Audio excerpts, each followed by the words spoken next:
Je m'appelle Manon, j'ai 28 ans, je suis béthunoise, originaire de Béthune.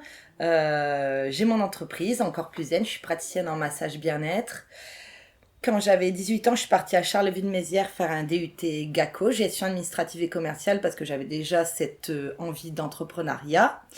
Et suite à mes 2 ans de DUT, je suis partie travailler au Canada.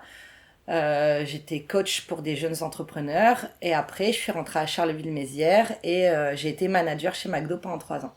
Et quand j'ai atteint le point de non-retour chez McDo, j'ai dit maintenant je veux vivre de ma passion et faire ce que j'aime. Donc j'ai fait 2 ans d'école de massage et je suis rentrée dans le Nord. J'ai rénové la maison de mon arrière-grand-mère et j'ai ouvert mon cabinet de massage. Le point de non-retour, c'est quand tu te lèves le matin pour partir au boulot et que tu t'évanouis et quand tu te relèves, tu te dis bah non, en fait, je veux pas de ça dans ma vie, je veux pas m'enronger pour quelqu'un qui va m'en prendre toujours plus en m'en donnant toujours moins.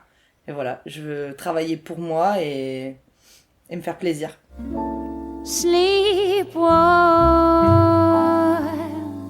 sleep well. Donc voilà, mon diplôme c'est praticienne massage bien-être. Et c'est pour ça que j'ai fait un stage d'initiation. Et ça a été la révélation, vraiment, du massage qui n'en veut.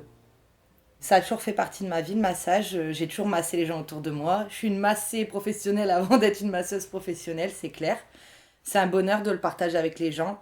Et c'est aussi pour ça que ça marche, c'est parce que je fais les choses avec le cœur. Donc ça m'emballe et ça emballe les gens avec.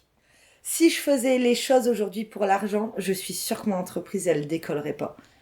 Et mon entreprise, d'accord, ok, l'argent c'est important, mais le cœur, l'amour que tu mets dans ce que tu fais, il est bien plus important. C'est le fait d'être passionné, ça emballe les gens dans ton histoire et ça fait que tu es un très bon commercial. Bah, c'est-à-dire que si tu veux ma mère, je te la vends, il n'y a pas de problème, quoi, tu vois. Enfin, je te vends ce que tu veux. Non, mais j'ai une très grande babelle, je parle beaucoup, j'ai beaucoup de facilité socialement parlant. En gros, depuis quelques années, j'ai le sentiment très profond que je suis une énergie de joie juste qui doit se répandre. C'est une de mes missions de vie. À chaque fois que je vais quelque part, je suis juste une joie qui se répand. Et il y a beaucoup d'endroits où on m'appelle comme ça maintenant, tu vois, c'est mon surnom, on m'appelle joie. Bref, mais et sans que j'ai rien dit, que j'ai rien demandé. Mais ça fait quelque temps que j'ai cette sensation au fond de moi. Je me lève, ouais, je suis quelqu'un. Putain, je suis pas une dépressive, quoi. J'en reste à, on a que 2 choix, l'amour ou la peur. Et moi, je fonctionne à l'amour.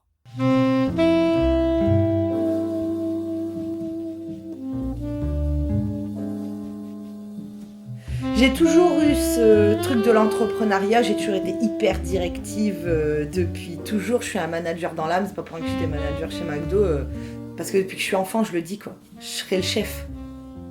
C'était mon but tant que j'ai atteint mon objectif.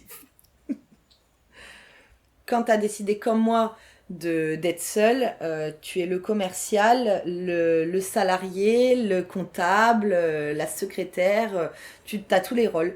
Donc il te faut une énergie débordante et de la passion toujours et la tête sur les épaules parce que tout ça, ça se gère.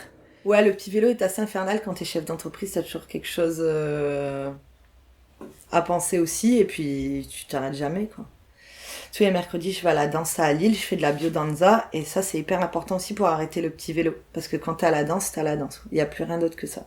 La biodanza, ça veut juste dire mettre la vie au centre quand tu danses. Ben, en ce moment, on travaille beaucoup sur la confiance en soi et le lien avec l'autre.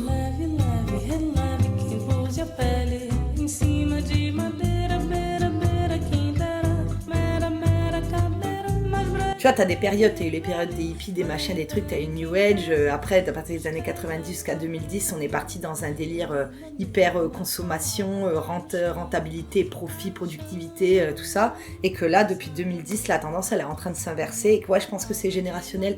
On voit l'état de nos parents, on voit comment ils sont à 50 balais, avec tous les problèmes de santé qui vont avec, dû à leur rythme de travail, et ce qui se sont esquintés parce qu'ils ont commencé à bosser à 15 ans, et je pense qu'on a la génération effectivement a plus envie de ça et qu'il y a tout un truc qui est en train de se retourner vers la nature avec tout ce qui est même pas forcément le bio mais de serait-ce que d'être raisonné, de recommencer à produire des choses par nous-mêmes, etc.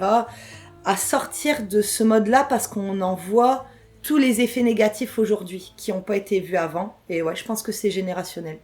j'ai pas envie de m'esquinter à la tâche, comme on dit, et j'aspire pas à ça, j'aspire pas au profit, à une grosse baraque, à plein de biens matériels. En fait, je pense que c'est ça. Aujourd'hui, dans les jeunes, il y a ceux qui se disent, ben, ils voient tous les gens qui ont, admettons, réussi. Puis avec tout le monde de la télé et de tout ce qu'on nous montre, ils se disent, les biens matériels, il me faut ça absolument. Mais ils savent pas comment y arriver, ils sont un peu perdus, ça tourne en rond cette affaire. Et il y a les gens qui ont décidé de dire, ok, bon ben, moi je veux pas de ça et je m'en éloigne au maximum et je pars sur m'enrichir immatériellement au lieu d'en avoir un max autour de moi, quoi. Et ben, dans 5 ans, je me vois dans une maison entourée de nature, avec des enfants qui courent, une salle de massage toujours chez moi, des prestats d'événementiel, des prestats de formation. Et puis une vie plutôt tranquille, tu vois, toujours à mon rythme, dans... C'est pas 8h, 20h mon rythme, c'est de prendre le temps de vivre.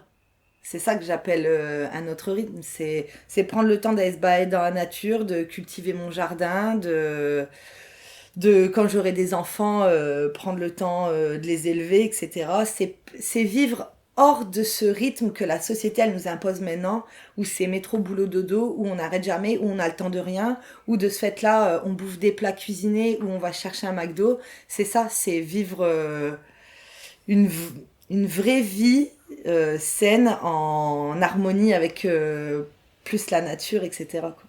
Ça, c'est mon projet vraiment du moment. Puis la fête aussi. Bah oui, parce que la fête, c'est toujours pareil. C'est rencontrer des gens, c'est partager, c'est s'enrichir, quoi. Rêve ta vie en couleur, c'est le secret du bonheur. On y revient.